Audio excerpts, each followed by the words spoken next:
besar.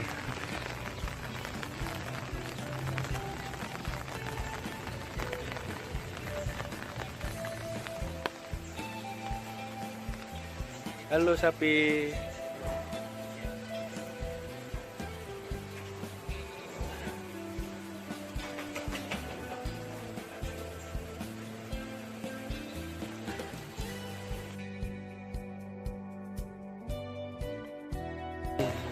Waring sakit sapi itu ada tekniknya.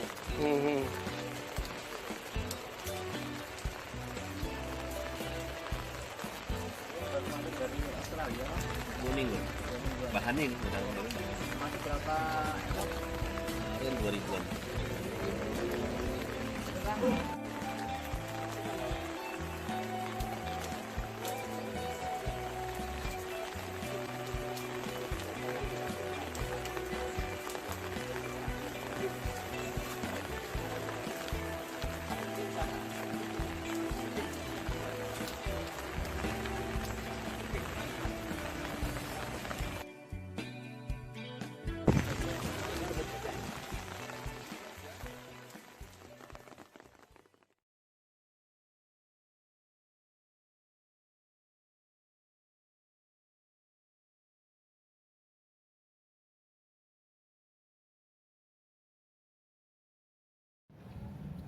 Assalamualaikum warahmatullahi wabarakatuh.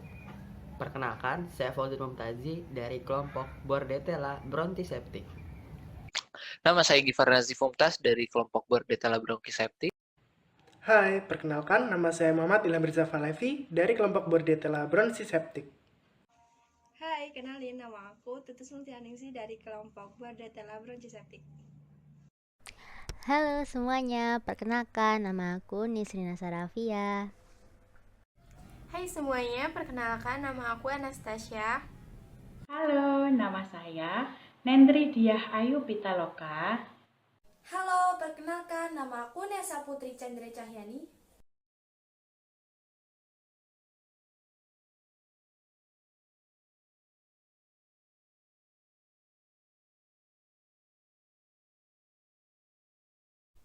Limbah merupakan produk sampingan dari suatu kegiatan. Limbah pertanian tidak hanya dihasilkan dalam kegiatan pengolahan, tetapi juga dalam proses produksi atau budidaya. Salah satunya adalah limbah dari ternak ruminansia yang menghasilkan produk sampingan berupa urine dan kotoran. Semakin meningkatnya produksi ternak, maka semakin meningkat juga limbah yang dihasilkan.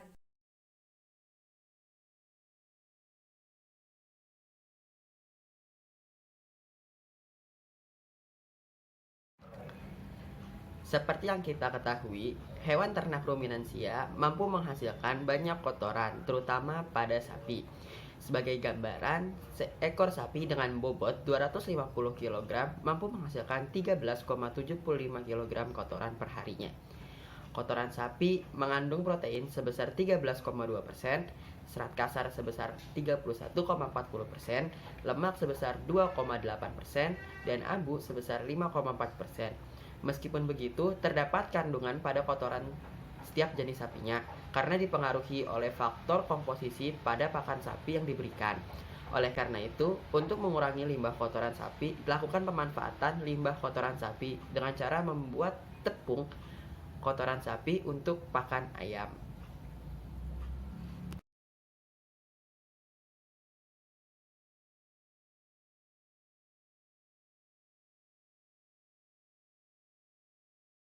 Berikut ini cara mengolah kotoran sapi untuk pakan ternak ayam.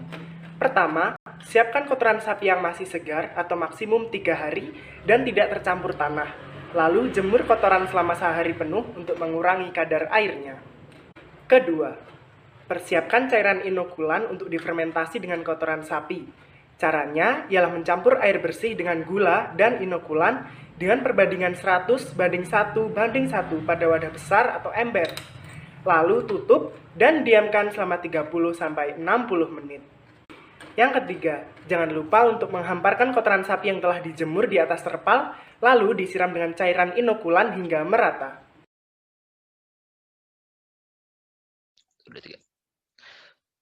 Setelah diinokulasi, lakukan fermentasi pada kotoran sapi dengan membungkus kotoran secara kencang dan masukkan bungkus tersebut ke dalam wadah fermentasi dengan suhu hangat sekitar 36 derajat dan ditutup serta didiamkan selama 5-7 hari.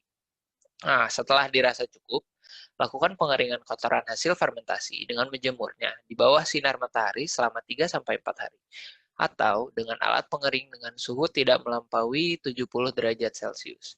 Setelah itu, lakukan penggilingan pada kotoran sapi tadi untuk memperlembut bahan agar mudah dikonsumsi serta dicampur pakai pakan lain secara merata. Setelah menjadi tepung olahan, kotoran sapi ini dapat digunakan untuk menggantikan dedak padi atau bungkil kelapa dengan cara mencampur pakan dengan tepung olahan kotoran sapi. Pada ayam kampung, pemberian pakan campuran ini dilakukan secara bertahap. Pada umur 2-6 minggu, penggunaan tepung kotoran sapi sekitar 10%. Pada umur 6-10 minggu dan fase layer 20-90 minggu, bisa menggunakan tepung kotoran sapi sekitar 20%.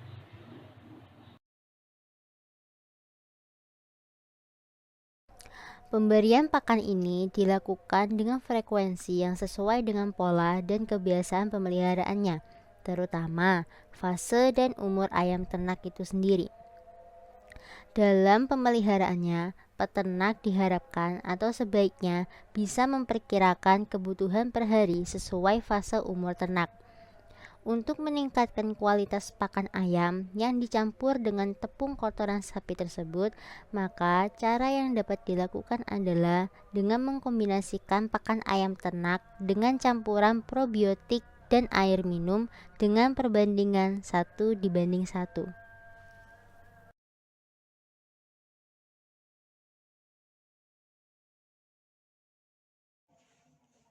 Penggunaan tepung kotoran sapi untuk pakan ternak ayam kampung dapat mengakibatkan keuntungan terhadap peternak dan juga terhadap hewan ternaknya. Nah, keuntungan yang didapat oleh peternak yaitu dapat dengan mudah mendapatkan pakan ayam kampung ini dan juga bisa didapat dengan harga yang lebih murah dari pakan sejenis lainnya. Nah, untuk yang keuntungan bagi hewan ternaknya yaitu yang pertama, hewan ternak akan meningkat produksi telurnya. Nah, pemakaian tepung pakan dari kotoran sapi juga tidak menimbulkan penurunan kesehatan atau peningkatan penyakit pada ternak ayam kampung. Nah, untuk yang ketiga, penggunaan pakan dari tepung kotoran sapi juga berpengaruh pada hasil telur dari ayam kampung, yaitu telurnya akan memiliki tingkat protein yang lebih tinggi. Hal ini dikarenakan kotoran sapi memiliki protein yang lebih tinggi.